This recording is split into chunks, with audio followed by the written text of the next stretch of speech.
Hello guys, welcome back to my channel. आज मैं लेके आई हूँ शेक एंड सॉर्टेड लव का पार्ट 2। स्टार्टिंग में हम देखते हैं कि जो हान क्यूम जो होती है उसको गलतफहमी हो जाती है कि वो सोचती है कि जो सियो जुन है उसकी फियांसे ने उसको भी धोखा दिया है, तो इसीलिए वो सियोल छोड़ के यहाँ पर रह रहा है। तो जो सियो जुन होता है वो कहता है कि देखो, तुम्हें मेरी अगर मेरे साथ ऐसा हुआ भी होता तो तुम्हें अपनी टांग अड़ाने की उसमें कोई ज़रूरत नहीं है। ठीक है। तो हान क्यूम जू जो है ये बात सुन के थोड़ी सी हर्ट हो जाती है और वहाँ से उसको सॉरी बोल के चली जाती है। फिर हमें थोड़ा पास्ट का सीन दिखाया जाता है जिसमें वही जो सियो जुन होता है वो हान क्यूम जू को यही कह रहा होता है कि तुम्हें अपनी टांग अड़ाने की ज़रूरत नहीं है, अपने काम से काम रखो। जो फिर उसके बाद हान क्यूम जू के जाने के बाद जो सियोजुन होता है वो थोड़ा सा गिल्टी फील करता है ये सोच के। फिर हमें दिखाया जाता है कि जो हान क्यूम जू है वो वहीं लेक के पास जाती है और अपने आप से कहती है, तो वो वहाँ क्यों खड़ा था लेक के पास? मुझे लगा कि वो भी डिप्रेस्ड है, मुझे ऐसे नहीं सोचना चाहिए था। वो कहती है, हान क्यूम जू सिर्फ अपने से मतलब रखो और किसी किसी से मतलब मत रखो, चाहे वो कुछ भी करे, तुम्हें उससे कोई फ़र्क नहीं पड़ना चाहिए। अब हमें दिखाते हैं सोयोजुन को जो रात भर सो नहीं पाता है बेचारा। वो बार बार वही सोच रहा होता है कि उसने हान क्यूम जू को ऐसा कैसे कहा होगा। तो हम दिखाते हैं कि वो सुबह तक सो नहीं पाते। फिर जो हान क्यूम जो होती है वो अपनी कार ठीक कर रही होती है क्योंकि उसको दोबारा सोयोजुन के साथ पेशेंट देखने जाना होता है। तो उसकी पापा मम्मी कहते हैं कि तुम सुबह सुबह क्या कर रही हो? तो वो कहती है कि मैंने जो सोयोजुन की कार तोड़ी है उसकी वजह से मुझे उसको पेशेंट के पास ले जाना पड़ता है। तो उसकी मम्मी कहती है, ठीक है, अच्छी बात है, तुम अच्छा काम कर रही हो। इसी बीच जो हान क्यूम जो है उसके फ़ोन पे नोटिफिकेशन आता है, जो उसका एक्स फियांसे होते हैं जेयोब, आज उसका बर्थडे है। तो जो हान क्यूम जो है वो उसको देख के चौंक जाती है, वो नोटिफिकेशन को देख के फिर वो वहाँ से निकल जाती है। फिर हम देखते हैं कि जो उसका फ्रेंड होता है बोगोम, वो सियोजुन को लेने के लिए जाता है। कहता है कि आज जो हान क्यूम जू यहाँ पे नहीं आ पाएगी, इसका कोई अर्जेंट काम आ चुका है, तो आज मैं तुम्हें पेशेंटों के पास ले जाऊँगा। तो फिर हम दिखाते हैं कि हान क्यूम जो है बहुत जल्दी में होती है, वो इतनी तेज़ गाड़ी चला रही होती है। वो कहती है कि तुम कितनी बेवकूफ़ हो हान क्यूम जू कि तुमने 3 महीने पहले ही बर्थडे का केक बुक करवा लिया था। तो हमें यहाँ पता चलता है कि जो हान क्यूम जो है उसने 3 महीने पहले ही अपने एक्स फियांसे का केक बुक करवा लिया था, इसीलिए वो उसको लेने के लिए जाती है ताकि जल्दी से जल्दी वो डिलीवरी मैन से पहले वो वहाँ पहुँच जाए। लेकिन ऐसा नहीं होता है, जो डिलीवरी मैन है वो केक दे के आ जाता है। फिर जो हान क्यूम जो है वो बेचारी अब सोचती है कि मैं क्या करूँ। फिर हम देखते हैं कि हान क्यूम जो छुपके से दरवाजे के पास जाती है, वो देखती है कि वहाँ कोई नहीं है, तो वो केक उठा ले आती है। उसको बहुत गिल्टी सा फील होता है कि ये क्या किया मैंने। फिर उसके बाद वो नीचे आती है लिफ्ट से, तो वो वहाँ अपने एक्स फियांसे से टकरा जाती है जिसके साथ उसकी होने वाली बच्चे की माँ रहती है। तो वो दोनों के दोनों चेकअप करवा के ही आ रहे होते हैं। फिर वो वहाँ से चली जाती है। फिर अगले सीन में दिखाया जाता है जो उसका एक्स फियांसे होता है वो हान क्यूम जू से कह रहा होता है कि देखो, ये सिर्फ एक रात की गलती थी, मुझे नहीं पता था कि वो प्रेग्नेंट हो जाएगी, वो उस समय मैं नशे की हालत में था। तो हान क्यूम जू कहती है कि तुम्हें एक बार भी मुझे बताना नहीं हुआ? तो वो कहता है, देखो, अब मैं ऐसा कुछ नहीं कर सकता हूँ, अब मुझे अपने बच्चे का ध्यान रखना है। तो हान क्यूम जी कहती है, मुझे कुछ भी सुनना नहीं है, मैं वैसे भी यहाँ से जा ही रही थी। हान क्यूम जी उसे हैप्पी बर्थडे विश करती है, फिर कहती है, अच्छा हुआ तुम जैसा आदमी मेरी ज़िंदगी में नहीं हुआ, मैं तो चाहती हूँ कि तुम कभी इस दुनिया में पैदा ही नहीं होते।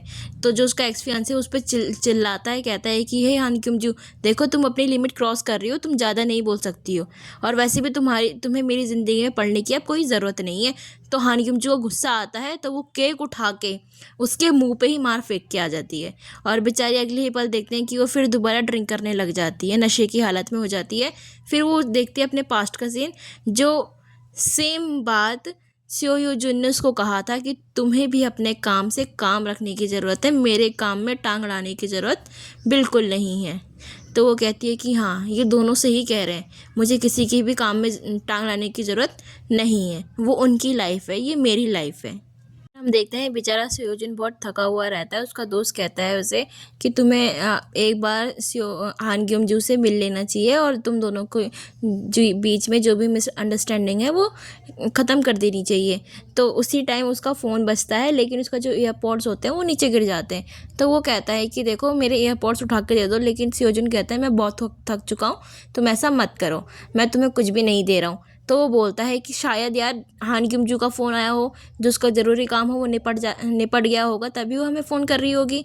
तो सियोजुन जल्दी से उठ गई, उसको एयरपॉड्स उसके हाथ में देता है, फिर वो बात करता है। फिर वो लास्ट में पूछता है कि हान ग्यूम जू ने तुमसे क्या कहा। तो कहता है हान ग्यूम जू का फ़ोन थोड़ी ना था, वो किसी और का फ़ोन था।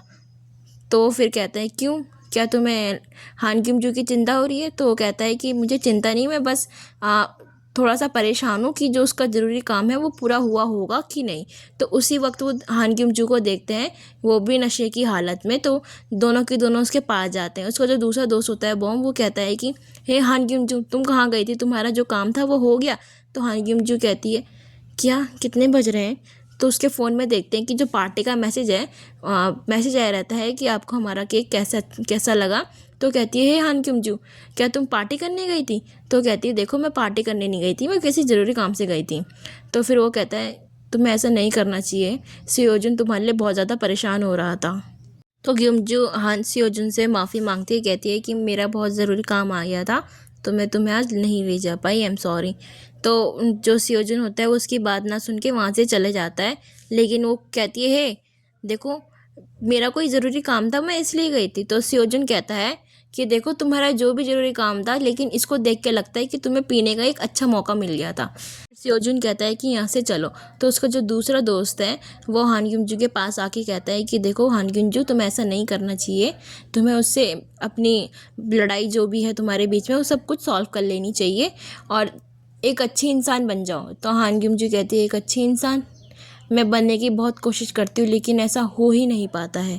फिर अगले ही पल हमें देखा जाता है कि जो सियोजुन है वो अपने घर आता है और हम चौंक जाते हैं कि उसके फ्रिज में पूरी सोजू की बोतल। तो वो एक सोजू की बोतल जैसे ही ड्रिंक कर रहा होता है तो उसका जो टैब है वो जल जाता है। फिर उसमें एक नोटिफिकेशन आता है कि जो सियोजुन है वो, जिसमें हम देखते हैं कि एक पोस्ट पर एक कमेंट आता है जिसमें लिखा रहता है कि सियोजुन की बहुत ख़राब ही हालत है और उसने किसी और को मार दिया है। तो ये सब देख के जो सियोजुन है उसकी बोतल नीचे गिर जाती है और अगले ही पल हमें पास्ट का सीन दिखाया जाता है कि जहाँ पे जो सियोजुन है और हान ग्यूम जू है वो दोनों के दोनों ड्रिंक कंपटीशन करते हैं, जिसमें जो हान ग्यूम जू है वो उससे हार जाती है और सियोजुन उससे जीत जाता है और उसको देख के स्माइल कर रहा होता है और अगले ही पल वो उसको अपने कंधे पे उठा के उसके घर छोड़ रहा होता है।